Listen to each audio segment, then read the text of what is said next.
en raison même du secret d'instruction, nous n'allons pas rentrer dans le dossier d'instruction ni faire part de ce que subissent nos clients. Moi, Mechal Badou, j'occupe pour le commandant Maman Ibrahim Sissé. Et c'est ce dont il fait l'objet en dehors du dossier, et c'est pour ça que nous sommes là. Je suis donc là pour deux choses. Premièrement, pour dénoncer, ça va être le deuxième mouvement de mon intervention, pour rectifier. Il nous a été donné de constater qu'il y a une certaine presse qui dit que le commandant a avoué ci ou ça, reconnu ci ou ça, et qu'il a même demandé audience pour demander pardon à telle personne. Et je viens dire aujourd'hui en son nom et pour son compte que ce n'est pas exact. Ce n'est pas exact de dire qu'il a avoué, ce n'est pas exact de dire qu'il a cherché à rencontrer telle ou telle personne. Ce qui s'est plutôt passé, et il l'a exprimé, c'est qu'il a été entendu, interrogé par certains de l'armée, c'est-à-dire par sa hiérarchie militaire, des officiers, qui l'ont contraint d'écrire cette lettre-là, la lettre de demande d'audience. Et dès qu'il s'est rendu compte, dès qu'il a pu avoir la liberté de ses mouvements, il a écrit pour dire qu'il n'a jamais pris cette initiative-là, que c'est une initiative qui a été prise sous la contrainte. Donc il faut bien qu'on situe les choses, qu'on ramène tout à l'endroit. Il ne peut pas avouer ce qu'il n'a pas fait. C'est plutôt sous la contrainte que cette lettre a été écrite. Et à cette lettre-là, déjà, il a fait ce que de droit pour dire qu'il ne s'associe pas, qu'elle a été écrite sous la contrainte. Donc, véritablement, première précision. Deuxième chose, et ça c'est la dénonciation. Vous savez, dans ce dossier, on ne rentre pas dans le secret d'instruction en indiquant que le juge d'instruction a rendu une décision qui interdit que le commandant Maman Sissé puisse être traduit en conseil de discipline, et à tout le moins, qui interdit son extraction pour être entendu par le conseil de discipline de l'armée, et qui puisse même être entendu ou interrogé par ceux-là. La décision a été portée à la connaissance de la hiérarchie militaire. Et malgré ça, le 4 décembre, il a été extrait, et on lui a fait croire que c'est le juge d'instruction qui c'était par les soins du juge d'instruction qu'il était extrait, ce qui était loin d'être le cas. Il a même cherché à ce que sa défense soit assurée, ce qu'on ne lui a pas permis de faire. Et nous venons ici dénoncer cette manière de faire et appeler les uns et les autres au respect des textes qui sont les nôtres. C'est un dossier d'instruction. Il y a un juge d'instruction qui prend un certain nombre d'actes dans ce dossier-là. On doit se conformer à ces actes-là et aux lois qui régissent au Bénin l'instruction. Donc nous venons dénoncer, disons, l'acharnement qui est fait contre le commandant Maman Ibrahim Sissé. N'oublions pas qu'il a déjà fait l'objet de recevoir de 60 jours d'arrêt de rigueur. Il a déjà fait l'objet de 60 jours d'arrêt de rigueur. Et malgré cela, on veut le traduire en conseil de discipline au mépris des règles qui gouvernent la matière au Bénin.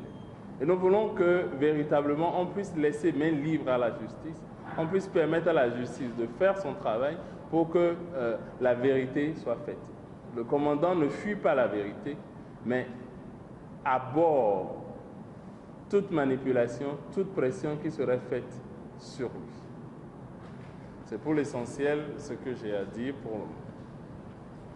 Je vous informe que je suis avocat de Dame Cora Souberatou, qui se trouve être la nièce du chef de l'État. Vous savez qu'elle a été inculpée aussi dans cette affaire.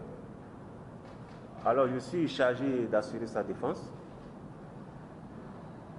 L'instruction à court, je ne peux pas me permettre d'entrer dans le secret de l'instruction. Ça, c'est interdit par la loi. Et si vous avez des éventuelles questions, n'allez pas dans ce sens, parce que nous n'allons pas répondre. Nous sommes respectueux de la loi. Je suis venu ici pour vous dire ce que ma cliente a subi le vendredi 1er décembre. Ma cliente, Dame Zoubé, dans la nuit de mercredi 30 novembre au samedi 1er décembre, a eu un sérieux malaise dans sa cellule. Elle a eu des maux de ventre accompagnés de diarrhée et de vomissements et il ne s'est trouvé personne pour aller à son secours. C'est son voisin de cellule, enfin la cellule qui suit la sienne, qui a entendu ses cris et ses pleurs. Et c'est à celui-là qu'elle a dit qu'elle avait des maux de ventre. Le monsieur lui a dit, mets un peu d'eau dans le sel, même un peu de sel dans de l'eau, et prends du gingembre si tu en as. Et c'est ce qu'elle a fait. Par bonheur, elle a pu vomir, elle a pu faire sa diarrhée. Le samedi matin, elle était très affaiblie par cette nuit un peu trop agitée. C'est ce jour, du samedi 1er décembre, qu'un certain chef, un militaire, je crois, il est un commandant, donc comment on les appelle? Chef de bataillon, c'est ça? Il s'appelle Chabi Sej, le commandant.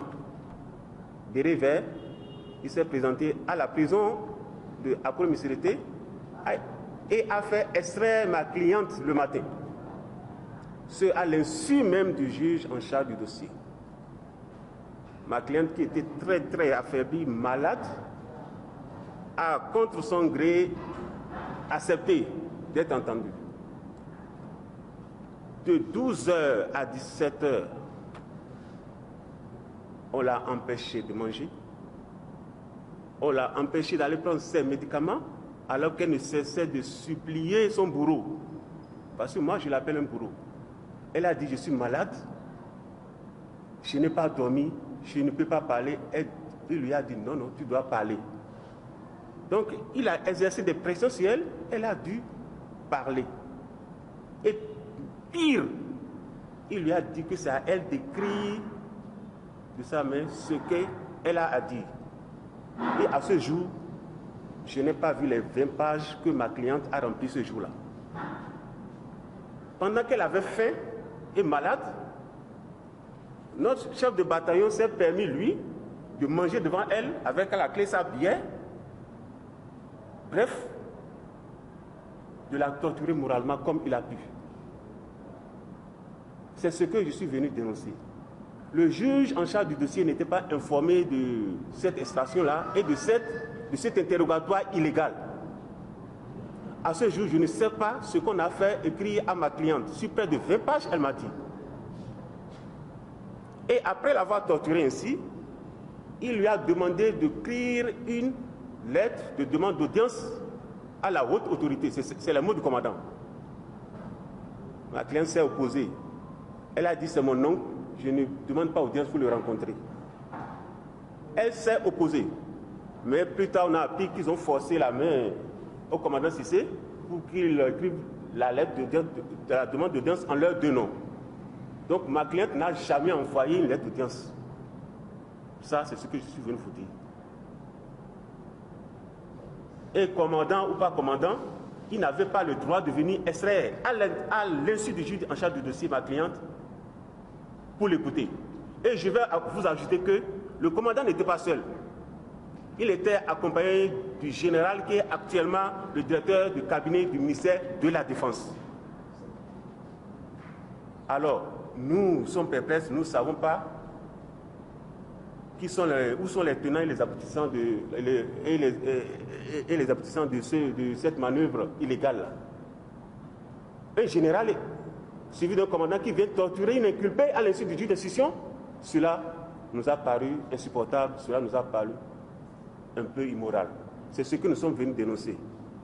Et nous voudrons dire à la face du monde que, en tout cas, pour Kora Zouberat, Talon ne m'a pas constitué pour défendre Kora. J'ai été constitué pour la défendre, mais pas par le chemin de Talon. Ça, c'est clair. Parce qu'on a entendu dire que Talon a pris des avocats pour défendre les inculpés. Ça, on s'inscrit en faux contre cela. C'est elle-même qui m'a constitué avec ses parents et je suis en train de la défendre et le juge est en train de faire son travail comme il se doit. Donc nous ne voudrons pas que des individus, des personnes qui n'ont même pas la qualité d'officier de police judiciaire viennent interférer dans le dossier. Cela est regrettable. Je vous remercie.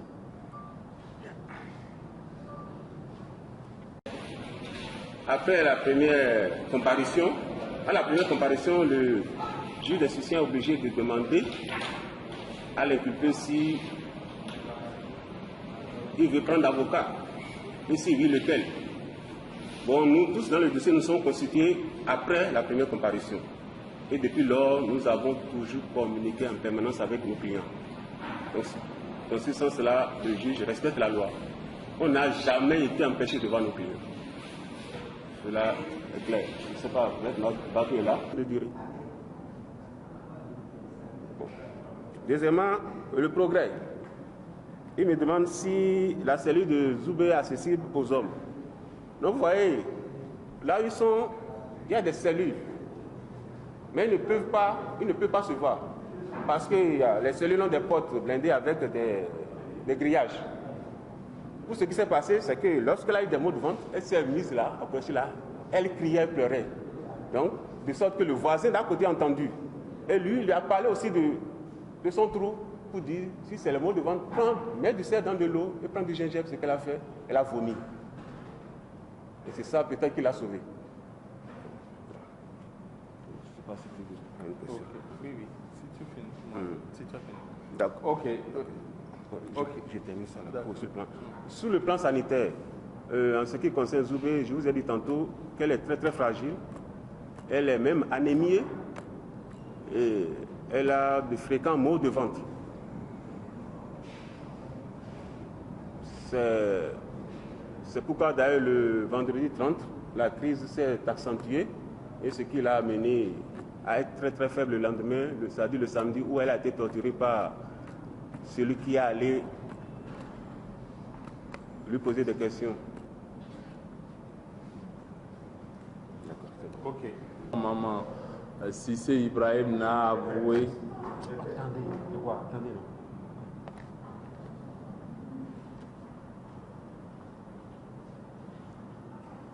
C'est bon, je peux reprendre.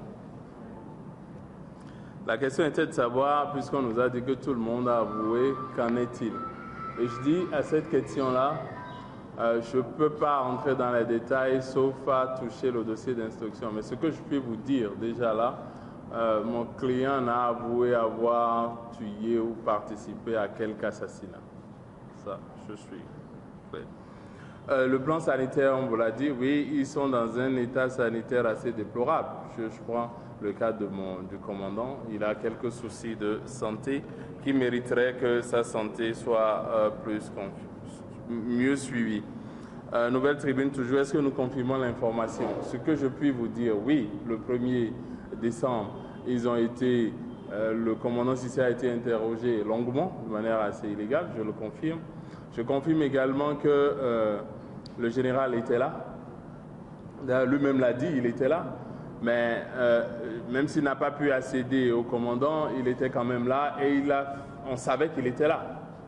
C'est quand même important de savoir qu'il y a un général à côté. Ce n'est pas anodin pour un commandant. Les clients peuvent-ils dire non? Oui. Le client n'est pas tenu de répondre, de dire oui ou non, mais si la pression est telle, et je profite pour répondre à la question de la pression, si la pression est telle, si vous n'êtes pas fort de caractère, dans ces circonstances-là, le caractère ne joue pas beaucoup, vous êtes, rien que pour avoir la paix, enclin à dire ou faire ce qu'on vous demande de dire ou faire. C'est d'abord une pression psychologique. On n'a pas pris de bâton pour les taper, non. Mais vous savez que la pression psychologique est plus forte que même la pression physique. La pression qui a été exercée sur eux, c'est une pression psychologique, c'est une pression psychosomatique, si vous voulez. Avons-nous accès aux clients? Oui, nous avions dit tout à l'heure que le juge d'instruction fait son travail. Et chaque fois qu'on a été déjà à Cotonou, ensuite à la maison d'arrêt d'Ako-Misérité, nous avions pu rencontrer nos clients. Ça, on vous le dit.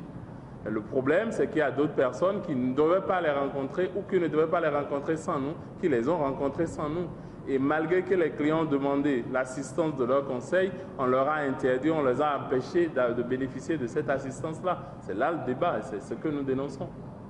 Pour dire qu'il faudrait qu'on fasse de sorte que force reste à la loi. On ne doit plus accepter cela, que cette pression soit continuelle sur le commandant Maman Ibrahim Cissé, cela est inacceptable et on vient le dire. Mais on n'a même pas permis de s'alimenter pour faire face à l'interrogatoire. Et tout à l'heure, M. Barré, son conseil, vous a dit qu'on lui a fait écrire plus de 20 pages. Qu'est-ce qu'on y a mis? Et dans les... qu'est-ce qu'elle a pu bien écrire? Est-ce que vous voyez? Oui, ils ont été interrogés à plusieurs reprises par le juge d'instruction. Oui, chaque fois on était avec eux, on les a assistés devant le juge d'instruction. Encore une fois, on vous dit que le juge d'instruction fait son travail, respecte les normes en la matière. Et c'est ce qu'on aurait voulu que tout le monde fasse dans ce dossier. Mon cher ami, vous faites bien de poser la question de savoir si on peut savoir où on en est dans cette affaire. J'avoue que nous-mêmes, nous y perdons un peu, compte tenu des nouvelles qui nous parviennent de la comistrité. Voyez-vous, ici passe de graves choses. Disons que ce qui se passe est d'une extrême gravité. Voici donc des inculpés à la disposition de la justice, à la disposition d'un juge d'instruction, qu'on va interroger, qu'on va auditionner dans le cadre d'une procédure parallèle, sans l'avis et sans l'assentiment du juge d'instruction. J'allais même dire contre l'avis du juge d'instruction. Voici un inculpé qu'on va extraire de la prison, qu'on déplace de la prison pour aller entendre dans le cadre d'une instance disciplinaire. Voici un inculpé qu'on empêche ou qui n'a pas droit à la défense assurée par ses avocats qui sont bien connus. Il s'agit donc à la limite de dérapage qui donne à réfléchir ou qui sont pour nous source d'inquiétude. Lorsqu'on proclame l'état de droit, lorsqu'on dit que la justice béninoise est respectueuse des règles de procédure, lorsqu'on déclare que la justice béninoise est soucieuse des droits de l'homme, je dis que les droits de l'homme commencent d'abord, le respect des règles de procédure commence d'abord par le respect des décisions de justice. Le respect des droits de l'homme commence d'abord par le respect des droits de la défense. Et les droits de la défense ne sont rien d'autre, dans notre circonstance actuelle, ne sont rien d'autre que le respect de la présomption d'innocence. Lorsqu'on présume que les gens sont innocents, on ne va pas proclamer ubi et orbi qu'ils ont avoué, on ne va pas exhiber les pièces de la procédure devant les organes de presse parce que le procès ne se fera pas devant les organes de presse, le procès se fera dans le prétoire.